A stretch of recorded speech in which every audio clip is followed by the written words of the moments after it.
Hello and welcome to another episode of the Winning with Shopify podcast. If you haven't tuned in before, welcome to the most awesome bright pink podcast you've ever been on. Today we're going to be talking about something very, very exciting. We're going to be talking about subscriptions and also something super exciting, which I'll come on to in a minute. There's an opportunity to meet me if you're in the US. I come out once a year. And this year, I'm not just going to meetings and hiding in offices or on planes. You can come meet me. We have sponsored something really, really awesome, which we're going to come on to in a moment. But I'm going to introduce my very, very special guest. His name's Chris. He's the CEO and co-founder of SubSummit. So Chris, welcome to the show. How are you? Thank you so much for having me, Nick. I'm glad to be here.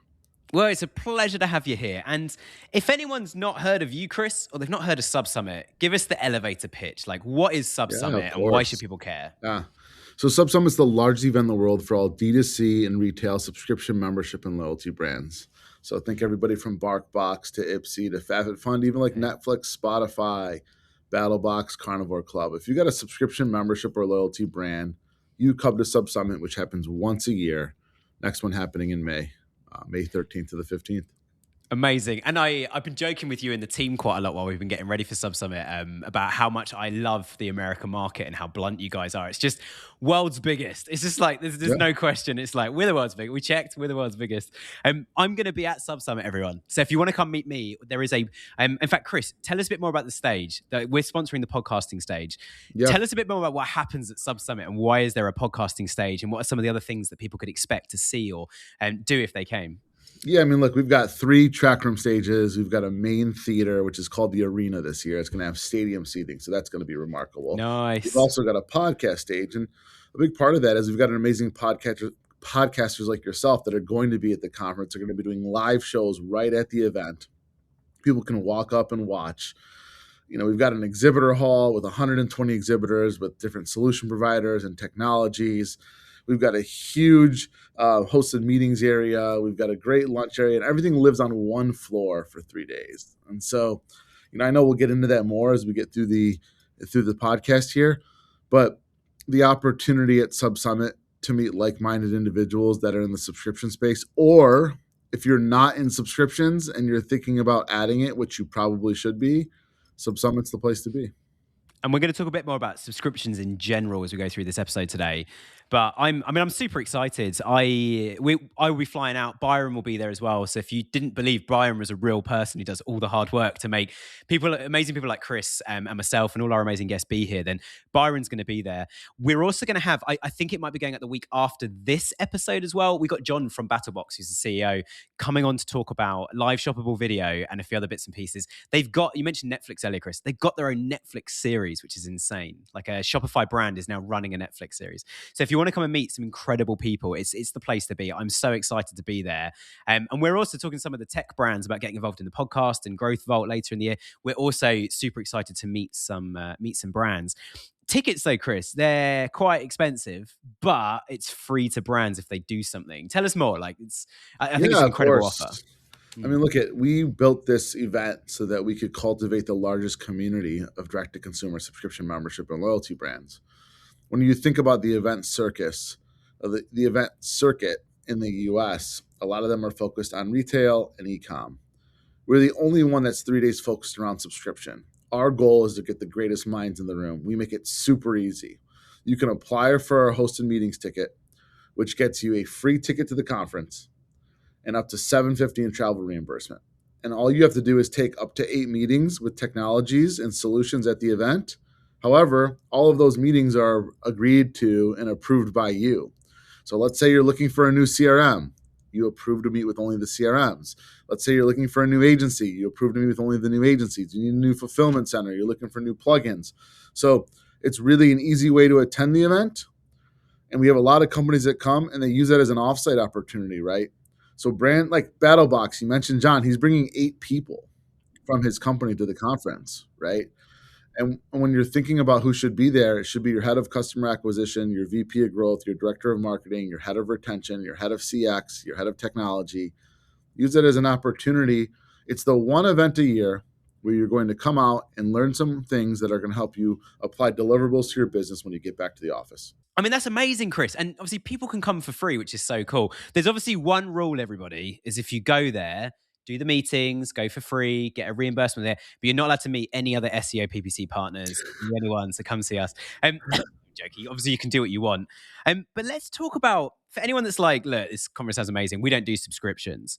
Let's go right to the heart of this and go and answer that. I think that big question. Then we'll talk about some of the ways it works. But what would you say to a business that sell, like, I don't know, clothing or a sofa or something?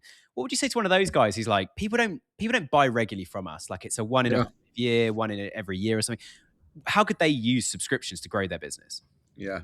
I mean, look, you've got True Classic that's going to be in the room. You got Fabletics that's going to be in the room.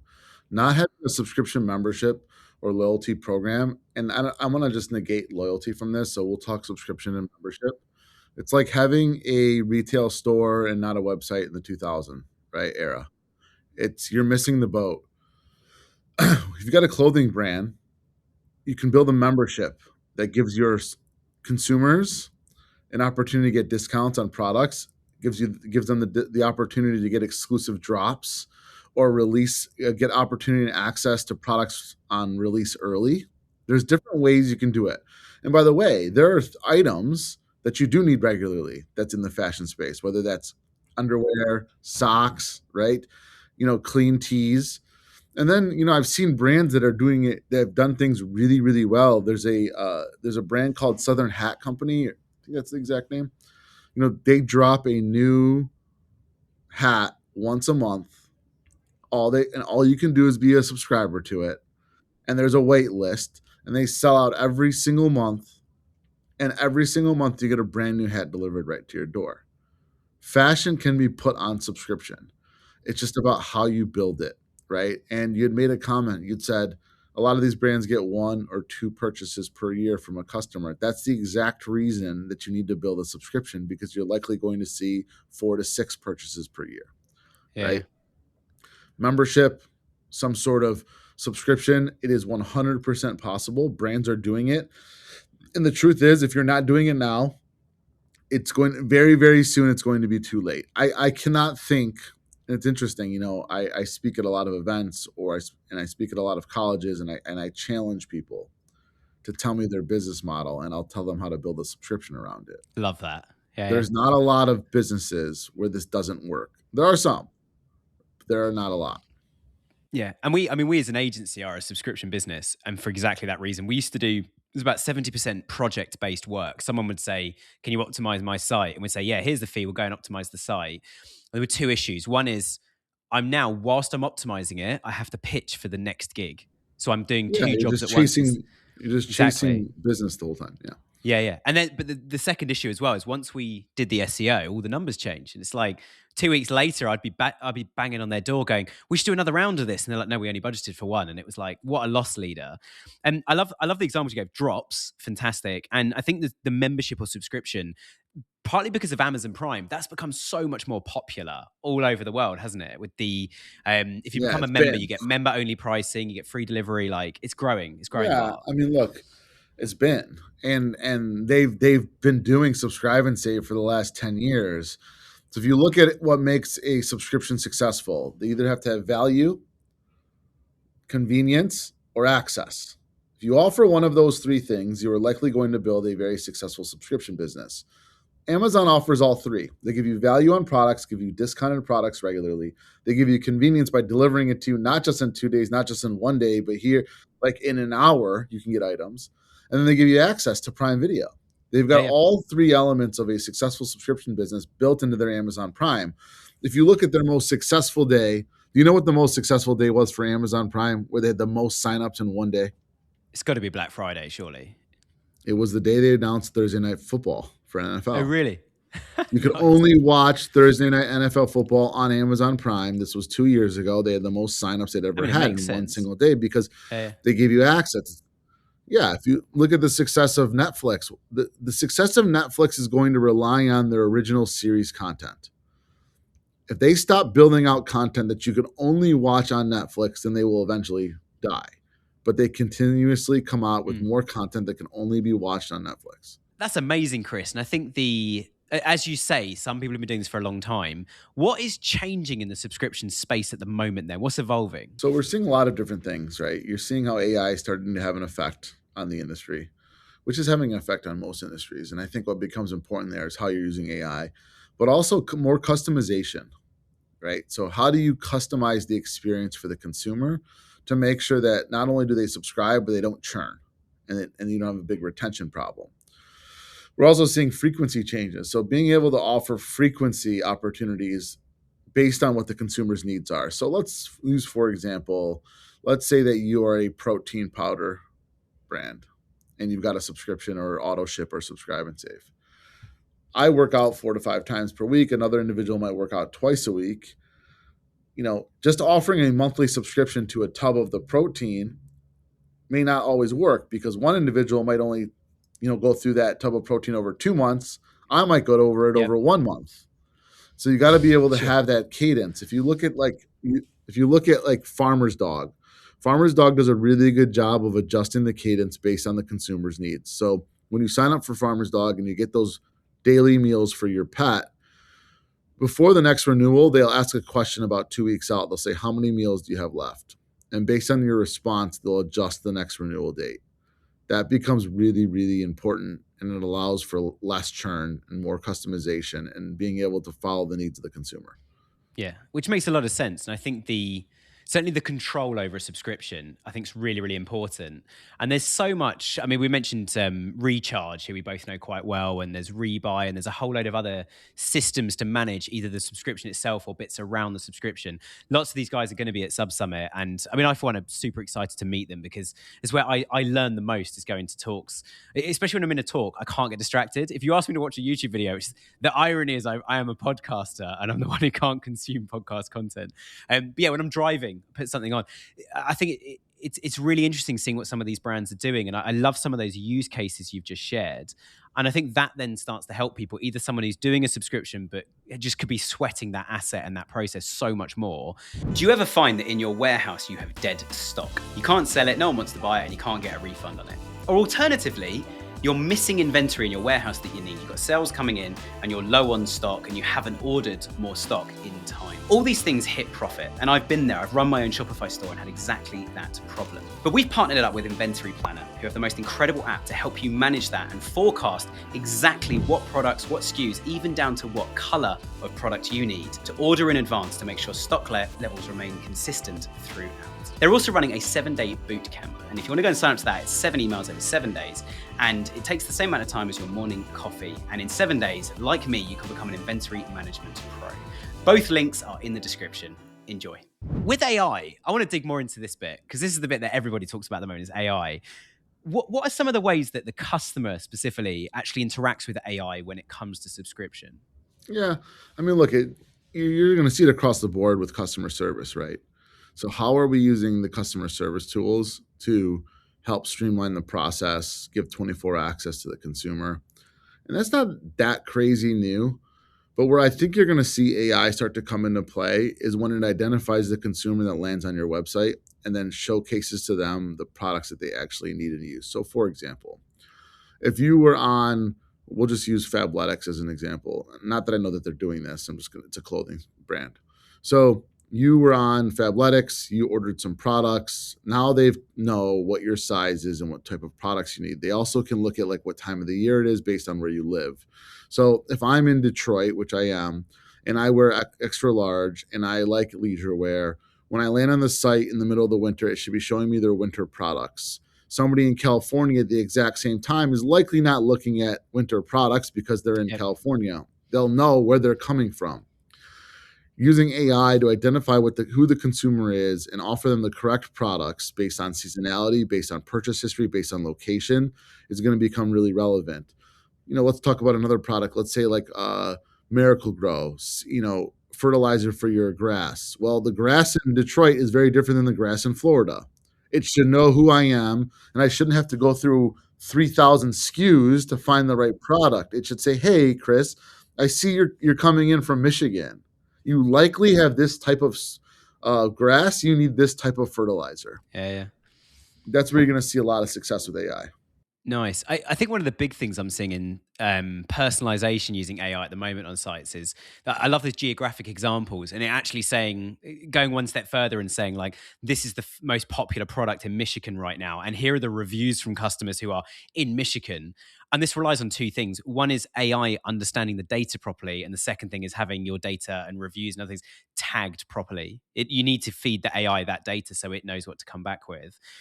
Some sites we're working on at the moment have actually become search engines where it's just the search engine actually just triggers an AI to go, look, we got 22,000 products here. What kind of thing you're looking for? And it's like, all right, I'm looking for a beige shirt. I'm this size. I need it by Wednesday. Like, okay, cool. We can sort all of that out for you. Like, and it starts to drill down to that product, which then begs a bit of a question of what on earth is going to happen to things like search, what's going to happen to meta advertising, to TikTok.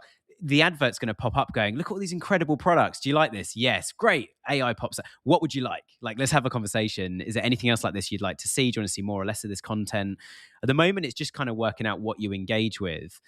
And there's so many flaws in all of that. And when it comes to retail brands and certainly comes to subscription products, the subscription products have got more data, I would say, than anyone, because you can say they're already subscribed to these products that they're buying. Therefore, we should push this stuff.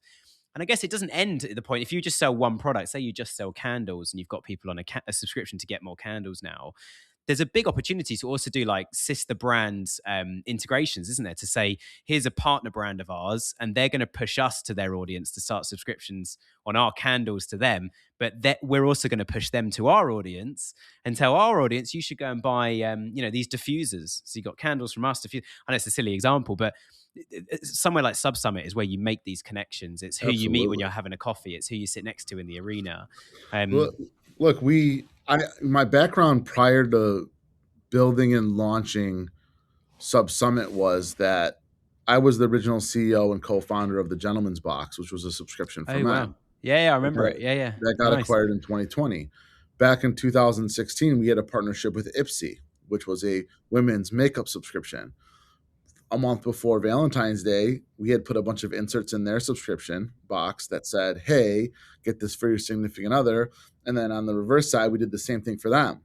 Those partnerships worked really well. When you can find the right partner that you can work hand in hand with, it's a great customer acquisition tool. The consumer's already adapted to understanding what subscriptions are. These are complementary products. They're not competing. And you build those relationships at SubSummit. I love that. That is such a good example, I think.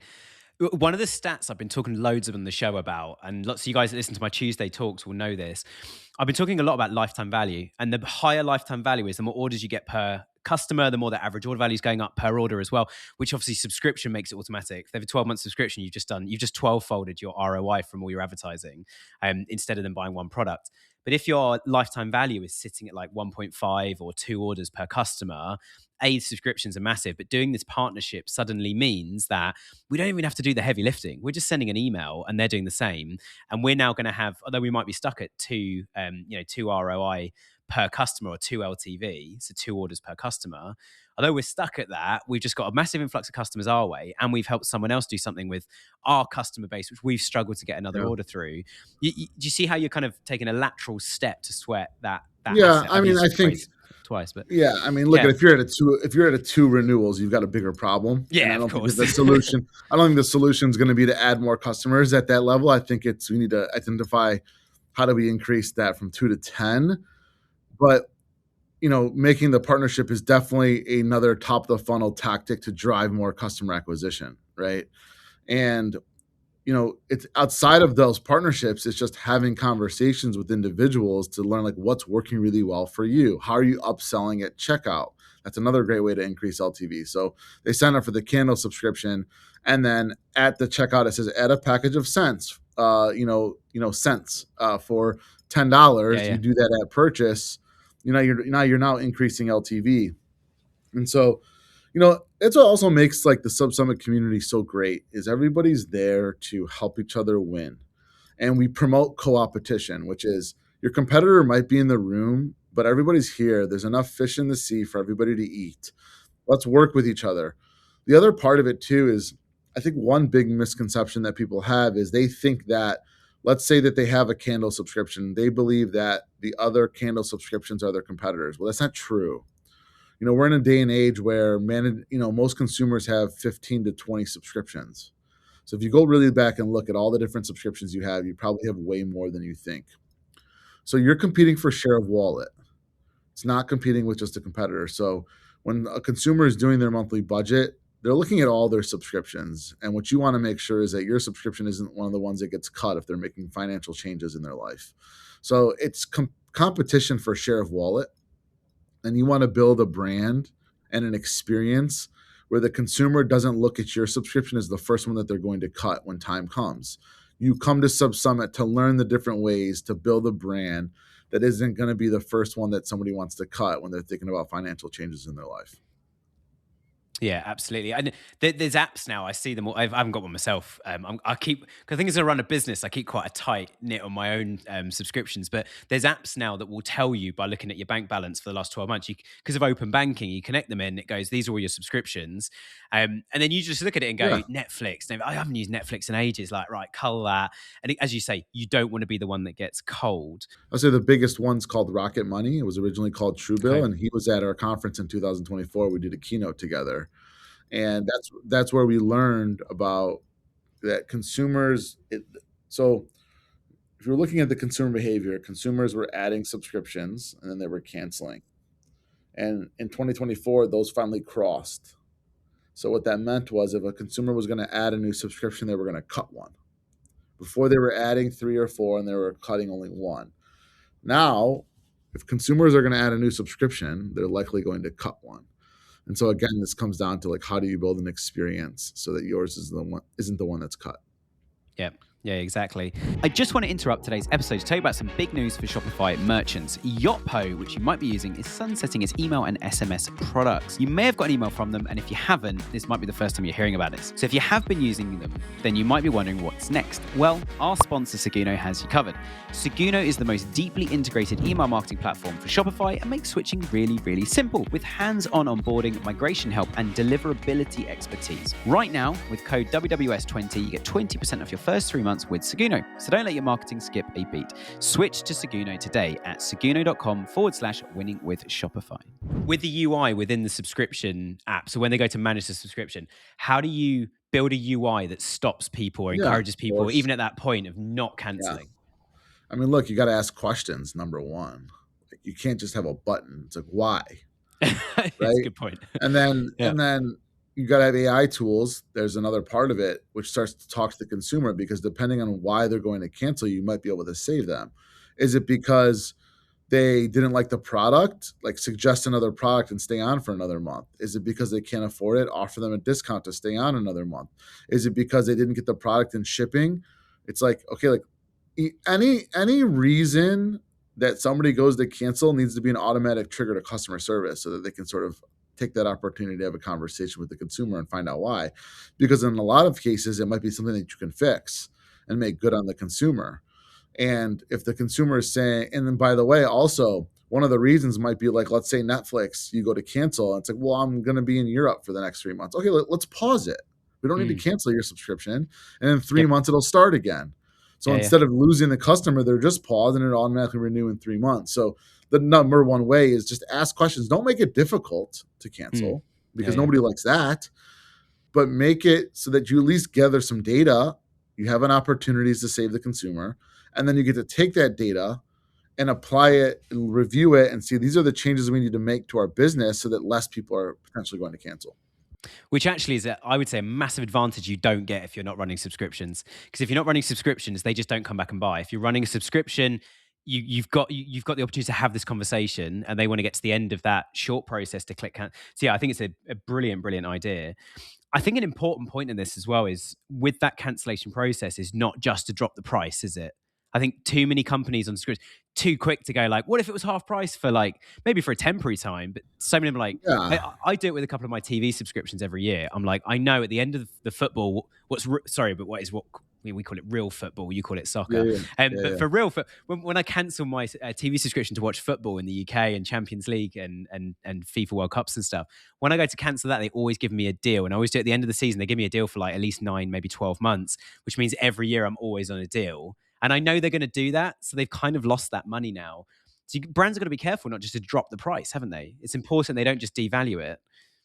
The better thing to do is say, look, if you stay on 1 more month, we're going to add an item to your next shipment. Give them something of value. Give them a $50 product, which has like a $10 cost to you. You're better off giving them a $50 product that costs you $10 and then give them $10 off the next subscription.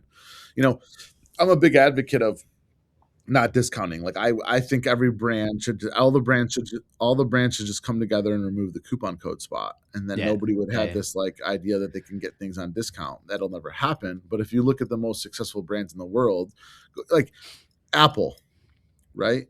Apple doesn't even have a coupon code spot. Yeah, you never get an iPhone on discount. You look at Lego, never discounted, right? So the best brands in the world understand the value of their product, and they don't need to discount it in order to get the consumer to make a purchase. And if anything, it brings more value to your product offering. So if you can avoid discounting, but instead give them a product, like an additional product on their next shipment, one, you're going to get more revenue from the consumer. But two, I actually think the consumer is going to be happier. Yeah. Apple's a great example. I sometimes buy refurbished items from Apple. So when a new iPhone comes out, I wait 2 or 3 months. Now they've got a couple of refurbished ones. But you don't save much. Like they say that our refurbishment at Apple is as good as new. So we'll give you a tiny discount because yes, there's been a few cycles of the battery or something, but you won't even know it's secondhand. It's going to look like it's completely new. If anything, we're just giving you a smaller bit of packaging around it. And I just, as a marketeer, I get that and I go, they're just so smart. They know their brand, they know their value, and they will not be done on price. But again, it goes back to the point of going, if you buy an Apple computer or an Apple phone or any Apple device, you know it's always going to work. You know it's not going to lag. You know it's going to do exactly what you need when you need it. And actually the competition now is, can you afford the M5 or the M6 chip? It's just come out, and they make it like an aggressive, but it's fun. People like paying money to be like, I've got the M6. The M6 is awesome, and I don't need it. I get sucked in every time and buy the best, shiniest. Or they bring a new color out, I get a new laptop, and it's like when you take a logical view, it makes absolutely no sense. With subscriptions, then, what do you think is going to change in the next couple of years? You mentioned quite a few things already. What are some of the big challenges or threats, do you think, to subscriptions that brands need to be aware of?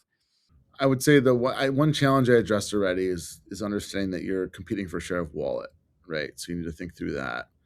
I also, I'd say like, I don't know that there's any threats. It's more of more and more brands are moving to the subscription model, and they should be. And the reason why you want to do that is because you're building a relationship with the consumer. The biggest threat is that you don't consistently and continue to evolve your own brand and product, right? You have to consistently do that. You need to consistently get creative. And as long as you're doing that and keeping your current customers engaged, you'll have a much better chance for success versus ones that build a product, don't look at the data, make it difficult to cancel. They're just like waiting until their death of the brand. Yeah. I hear you. And I guess to ask 2 more quick fire questions then. First one is, what industries, what spaces, what product types are doing really, really well on subscriptions? Yeah. I mean, look, anything that's a depleting product. So anything that needs to be refilled absolutely is going to crush. And those do the best. And then I'd say secondary is access. When you're giving access to exclusivity, whether that's content or product, right? So like, let's a good example. And I've had conversations with Nike regarding this. But if Nike released a Nike subscription that gave you early access to the drops of the sneakers, people would be selling those memberships secondary to other people at a much higher price because of the demand and the opportunity for exclusivity. Like, who should be building out a subscription that would just crush? Should be like Pokemon. Pokemon is so hot right now, and you've got all these scalpers in the game, and people are complaining about them, and the hype is around it, and kids aren't getting access. And if you built a subscription model that gave you access to exclusive sets, oh my gosh! Pokemon, if you're listening to this, like, call me. I'll help you build it. It would just crush, like real deal, like crush. So what does that tell other brands out there that Mhm. aren't Pokemon and Nike? Build a product that's got exclusivity. People like things that other people can't get. Yeah, yeah. No, I love that. And you're absolutely spot on with Pokemon. We have a client that sells limited edition Pokemon cards, and they will get like a limited run of them 24 hours before they arrive at my client's office, is when he will know how many he's getting, how much he's spent on them.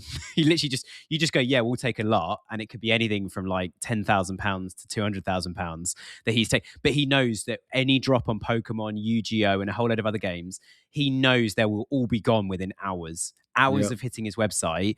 So we run all his PPC and SEO. We do SEO for the brand Pokemon as a whole, but we do not run any ads on any of this stuff because he's like, I send one email, it's all gone. And it's just a license to print money. Like it literally is a license to print money. And he's bound by Pokemon or the distributor as to what the price is. I think some areas like that are incredible. My You second should question. introduce him So to me. I'm a Pokemon collector, so send me the site. I will do. He's Does called he, Joe. does he ship? Does he ship to the States?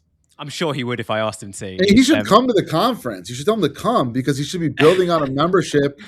I bet you if he charged $10 a month, Okay. $10. Joe, I'm going to send you this, by the way. You need to watch this, Joe. Yeah. If he charged $10 a month and there was an exclusive group that got access to his drop 10 minutes before everybody else, he's now got this other. There are going to be 1,000 people that are on that membership. I'll tell him to come talk to you. He'll love this. Yeah, I'll tell him to come talk to you. So, yeah. A month. Yeah, it's like a no brainer. Yeah, yeah.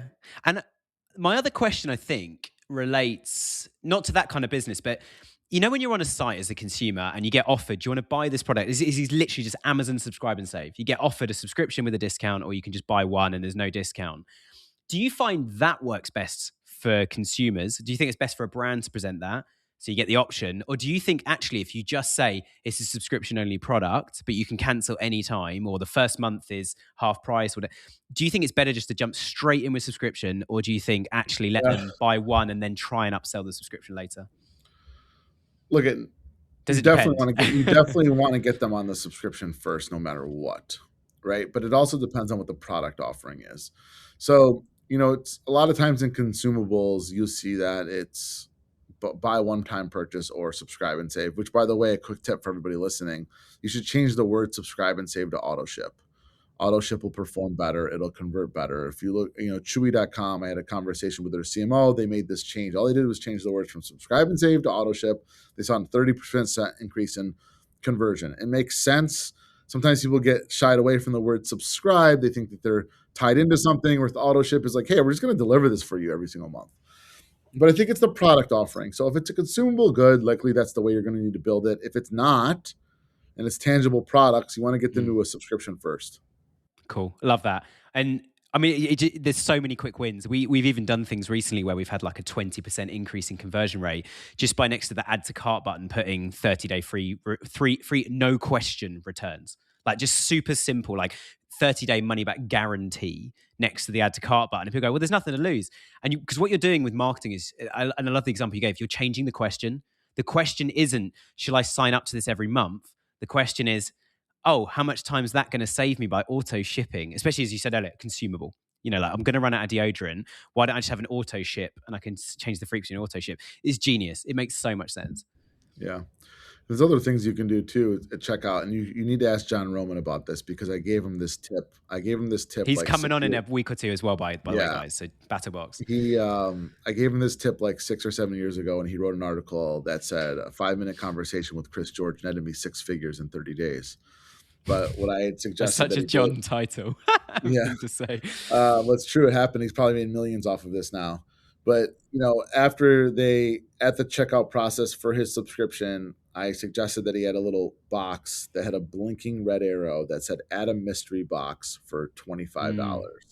We've spoken about his mystery boxes before. Yeah. So it was adding a secondary item right at checkout, and it was a little box with a blinking red arrow. And he had in 30 days, he did 6 figures. Like he's probably done millions by far now. Yeah. But it's I won't give any spoilers, but his shoppable video figures, guys, the amount of revenue they've increased in 8 months. My gosh. And it'll be on the title of the episode. But don't say anything, Chris. It's all to be revealed in a few weeks. Yeah. People are going to wait for that. Got to treat them mean, keep them keen as our listeners. Last question then, Chris. We are we're coming out to SubSummit. We're sponsoring the podcast show. We've done the incredible link up with you guys. I'm super excited to be there. If people are listening to this and going, all right, I need to check this thing out, how can they get involved? How can they get in touch with you guys? How can they get to the summit? Yeah, and how can they get that free ticket, most importantly? Look, I think one, connect with me on LinkedIn. It's you can find me on there. It's Christopher George, SubSummit. The website's subsummit.com. I'm sure we'll drop it in here. Right there, you'll see the ticket options. You'll see the opportunity for hosted tickets. If you're listening and you're a solution provider or a technology company, you should reach out to me. We've got a lot of different ways for you to get involved. And we've got a lot of different opportunities for you to have one-on-one conversations with the brands that are in attendance. But it's real simple. Just go to subsummit.com, connect with me on LinkedIn. Happy to chat with you. We're going to expect 1,600 to 1,800 attendees this year. It's May 13th to the 15th in Kansas City. We do it right in the Midwest because we want the East Coast and the West Coast to fly in from the States, and we've got tons of people coming in internationally. You're going to be there, so I think they need to come and meet you as well. And along with a bunch of other great brands, just to name a few, Coinbase is going to be speaking, Masterclass, Bark, Nice. KiwiCo, ButcherBox, Good Ranchers. If they've got a subscription, membership, or loyalty, they're at SubSummit every single year. Yeah. Amazing. Well, look, thank you so much, Chris. And just to say as well, it's only $10 a selfie with me. I'm joking. My wife would kill me if she heard me say that. She'd be like, you were not big-headed enough to make such claims. But Chris, thank you so much for coming on the show today. I mean, so much good stuff about subscriptions, but also, come to SubSummit, guys, if you can. We'll put, as Chris says, we'll put some links in the descriptions below. If you've got any questions, or even if you want to book a time with me or anybody else that's there, feel free to reach out to people. Drop me a note. We are going to be meeting some brands as well. So if you find me sending you a note from my agency being like, hey, I want to meet, and it's part of that free ticket deal that Chris mentioned as well, we're going to be doing that. It's such an amazing process, and we hope to be there for many, many years. We'll obviously see how it goes, Chris, and you guys are going to make it a success for us. But super excited. Thanks for tuning in, everybody, as well. And on Tuesday, I'll be back with Tea Break Talks. And as I mentioned, we're going to have John from BattleBox back on the show. You can go and check out his old episode in advance as well. He's good friends with Chris. And almost everyone I meet now, I'm like, do you know John from BattleBox? They're like, yes, I do. He is a bit of a legend. Thanks for tuning in. Hope you can join us next time. And if you haven't already, hit that subscribe button. See you next time. Yoast have just launched something that is absolutely game-changing. Their new AI brand insights tool is now in beta, and it's built to help you track your brand's visibility, sentiment, and credibility across AI platforms like ChatGPT. As search expands from Google to AI answers, this tool gives you a clear view of how your brand shows up, combining sentiment, visibility, and mentions. It's designed for marketers who want enterprise-level insight without the enterprise price. Less than $400 per year. And here's the best bit. Yoast's Black Friday sale is now on. So starting November 27th, you'll get a 30% discount off all annual plans, including the new Yoast SEO AI Plus. Head to yoast.com to learn more and grab your discount.